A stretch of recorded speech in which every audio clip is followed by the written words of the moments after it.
Okay, this is Carnap, and this is what you'll be looking at. So here on this main page, you have a list of the assignments, and we'll go into homework 1, and I'll go through some of these problems with you. So here we have, these are actually all just the characteristic truth tables. Okay, this first one I already did in the other video, so I'll do this one. Okay, so here, just like in the truth tables you've seen, we have the truth values for our two letters, P and Q, over here on the left. And so what you have to do is fill in each of these three columns. So we start with P, then Q. Okay, now we have to fill in the truth values for the arrow, that is for that is for the whole sentence, P arrow Q. So when P is true and Q is true, this is going to be true. When P is true and Q is false, this is going to be false. When P is true, when P is false and Q is true, that's going to be true. And when both the antecedent and the consequent are false, the sentence is true. Okay, so we finish, and then we select check. So Carnap will say success. We select OK. Get this green bar once we've done that, and then we can submit. Okay, so I've already submitted this problem. Okay, let me do another one with you. All right, for the biconditional, we want when both what comes before the double arrow and after are true, the sentence is true. If they don't match, if one is true and the other is false, the sentence is false. And if they're both false, then the sentence is true.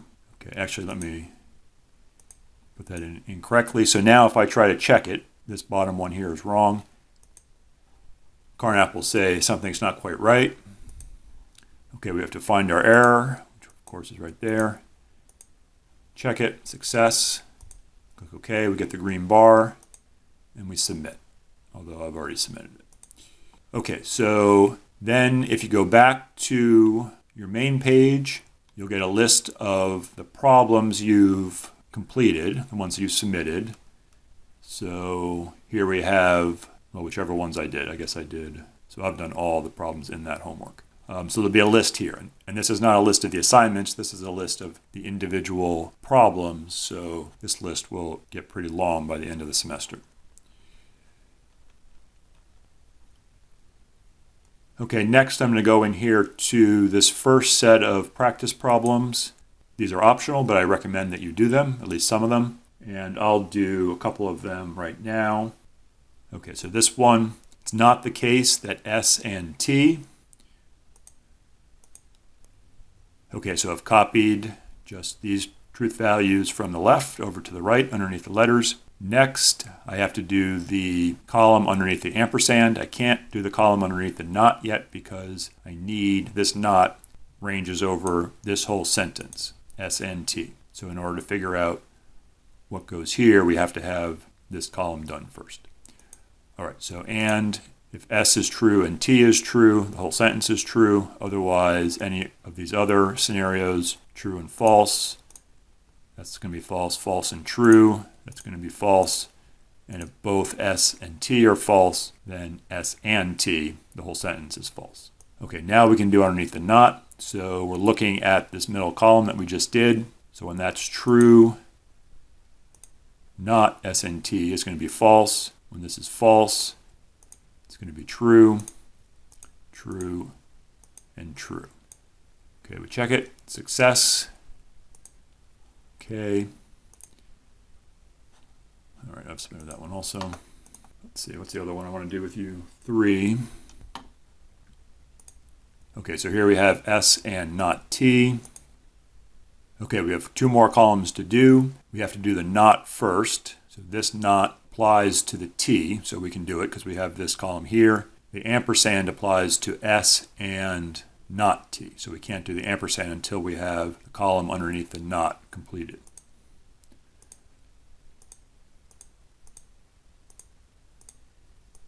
Okay, so now for the ampersand, we're looking at this column here and this column here. So true and false, that's going to be, oops, that's going to be false. True and true, that's going to be true. False and false, that's going to be false. false, and true. That's going to be false. Check it. Success. Get our green bar. Okay, so here's one I haven't submitted before. So Carnap's going to say submitted exercise. This is 0.3. Okay, I'm going to do this one, number 9. What do we have here? R or T, or R and T.